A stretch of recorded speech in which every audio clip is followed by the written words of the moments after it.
mexicanas, mexicanos,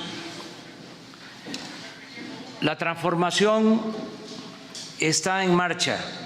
A solo 2 años, 9 meses de ocupar la presidencia, puedo afirmar que ya logramos ese objetivo. Repito, sentar las bases para la transformación de México. El presidente rindió ayer su tercer informe de gobierno. Nuestro país tiene 55.7 millones de pobres y 10.8 millones de personas en pobreza extrema. En lo que va de esta administración, ha habido cerca de 100,000 homicidios y feminicidios. La crisis económica y laboral de la pandemia no tiene precedente en la historia reciente. Por eso, aunque, bueno, es normal que un gobierno destaque sus logros y deje de lado sus fracasos, bueno, pues preocupa que ayer, la verdad es que no escuchamos la menor autocrítica y estamos a mitad del camino. En una breve mención de la pandemia y de los devastadores efectos que tuvo para nuestro país, el presidente dijo que va a la baja y lo dijo así. Aunque continúan los contagios, se ha reducido considerablemente el número de hospitalizaciones y de fallecimientos por COVID. Sin embargo, el presidente olvidó decir que, de acuerdo con datos de la propia Secretaría de Salud, por la pandemia ha habido un exceso de mortalidad de casi 500,000 de personas, es decir, un aumento del 52.9% en los fallecimientos que se tenían esperados. Para estas personas y sus familias, jamás se domó la curva epidémica y la pandemia no les vino como anillo al dedo. El presidente también destacó que la pandemia no derivó en una crisis de consumo y que se apoyó a la gente mediante programas sociales. Esto lo dijo así. Lo más importante es que la pandemia no desembocó en una crisis de consumo.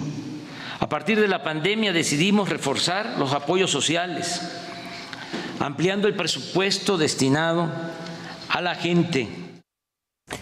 La realidad es que los efectos económicos de la pandemia han sido catastróficos. De acuerdo con datos del Consejo Nacional de Evaluación de la Política de Desarrollo Social, que es el Coneval, del 2018 al 2020, la pobreza en nuestro país aumentó en 3.8 millones de personas.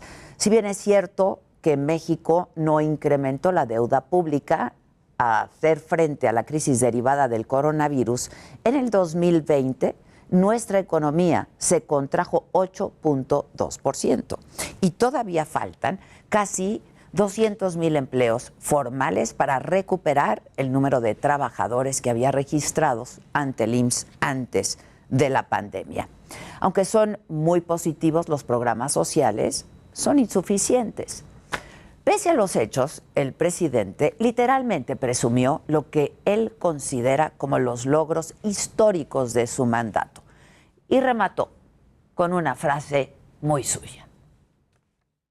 Récord histórico en remesas, récord histórico en inversión extranjera, récord histórico en incremento al salario mínimo, récord histórico en no devaluación del peso, récord histórico en no incremento de deuda, récord histórico en aumento del índice de la Bolsa de Valores, récord histórico en las reservas del Banco de México. Está como para decir a los 4 vientos, presumir. Es como para decirle a los tecnócratas neoliberales, tengan para que aprendan. Solo que al presidente se le olvidó decir también, y que hay que tener muy presente, que ni las remesas, ni el índice de la Bolsa de Valores, ni las reservas del Banco de México dependen directamente de la gestión presidencial. Ahora, al hablar de la violencia, sin duda, uno de los grandes pendientes de esta administración, el presidente destacó que sus decisiones han permitido enfrentar los distintos delitos y garantizar la paz. Intentó explicar el incremento del 13% en los feminicidios, argumentando que antes no se clasificaba como ahora. Y dijo que ya no se violaban derechos humanos. Y lo dijo solamente unas horas después de los operativos de la Guardia Nacional y Migración en Chiapas, donde los migrantes fueron brutalmente tratados y golpeados. Lo escuchamos de nuevo. El feminicidio que creció en 13% y que posiblemente, reitero, antes no se clasificaba como ahora. No se censura a nadie, no se violan los derechos humanos. El gobierno no reprime al pueblo. Pero el presidente no destacó el que sí ha sido y sin lugar a dudas su mayor logro. 3 años después, a mitad de camino, su popularidad ronda el 60%. No cabe duda de que el presidente sabe comunicarse con la enorme base que lo respalda. A mitad del camino, con este informe de gobierno, queda claro que México puede temblar, pero el presidente, con sus datos, sus conferencias y su aceptación, sigue firme. Esto es Me lo dijo Adela. Yo soy Adela Micha y ya comenzamos ahora también por la cadena nacional del Heraldo Radio.